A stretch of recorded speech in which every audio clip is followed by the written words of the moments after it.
बताइए कौन सी गीत है कि आपका गाना के चोरी का मामला हुआ है, दर्शकों को बता दीजिए। हमारा गाना हट गया है, वही मैटर, वही प्यार, वही जुनून के साथ खेसारी भैया गाना लॉन्च हुआ है, उस गाना को आप लोग सुनिए।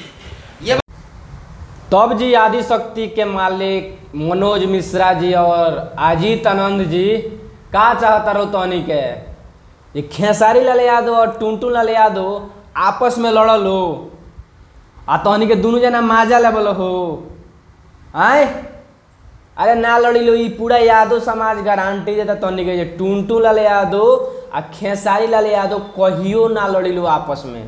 का हो गई वो गाना अगर खेसारी भैया गा ले हैं टुनटुन भाई के तो का हो गई भाई गाना खेसारी के चले तो अब चाहे टुनटुन को चले तो पैसा तो घर ही में नहीं जाता।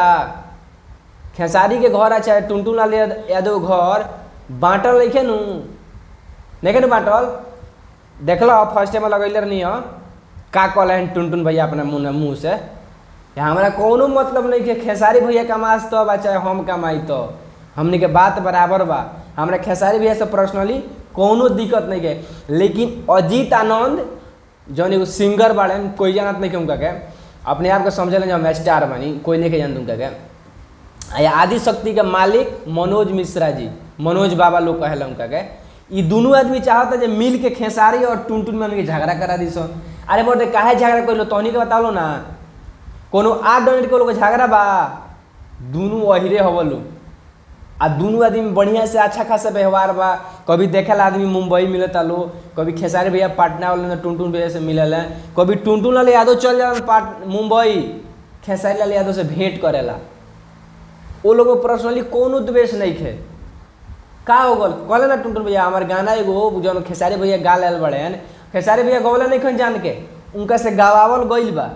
जो आदि शक्ति के मालिक बड़े मनोज मिश्रा नाम ऐसे कुछ करके बा, मनोज बाबा सॉरी मनोज बाबा लोग उनका कहला आदि शक्ति के मालिक। ये चाहता रहे ये लोग में विवाद हो जाओ, विवाद जब ना कराओ रही मनोज बाबा रौरा तो रौरा जब जानते हैं टुनटुन गा दिया बना एगो हमरो कंपनी से अजीत आनंद जी गा चुकल बड़े तो रौरा तो खेसारी लाल यादव से गवेबे ना करती। रौरा अपन पैसा कमाए के चक्कर में उनका लगा पैसा भेजे लोग हम तो अगला तो वो अगला केकर गाना सुनो लोग आरोप लगा जी खेसारी हमार गाना गा दल। अरे भाई जब उनका लगा गाना पहुँच जाओ तो गई ना गई हम बता दो लोग ना गई तो छोड़ दिए। अब आदि शक्ति का मालिक फ़ोन कर खेसारी जी हमारे लिए गाना गाना है हमारे कंपनी के लिए हमारे चैनल के लिए। अब खेसारी जी से आदि शक्ति के मालिक से जानते हैं कितना अच्छा से मतलब इन लोग में पढ़ता है जरिए से आज से नहीं। तो खेसारी जी समझे चलो ठीक है हम गा देते हैं। अब पेमेंट की वो गा कर रिलीज कर दिए गाना। जब सब लोग देखने लगे नहीं सबसे अच्छा टुनटुन भैया गाना चलने लगा, टुनटुन लाल यादव गाना अच्छा खासा चल रहा था तो इन लोगों को लगा कि सब गाना हमने के अजीत आनंद जी खेसारी लाल यादव के कहीं दबा जाई। एक के चलते टुनटुन लाल यादव गाना पे स्ट्राइक मारल गई लखो आ गाना के बोन कराल गई लखो। तो कोनो दिक्कत नहीं कि भाई के हमारा टुनटुन लाल यादव के डायरेक्ट कहला पड़ा हमारा कोनो दिक्कत नहीं कि खेसारी भैया कमा तब आ चाहे हम कमाई तो हमने बात बराबर बा, हमने के कोनो दिक्कत नहीं के।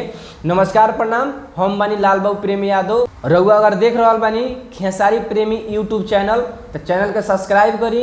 अगर वो हमारा पेज पे बानी लाल बाबू प्रेमी यादव तो रउआ हमारा पेज के फॉलो करी। नमस्ते प्रणाम।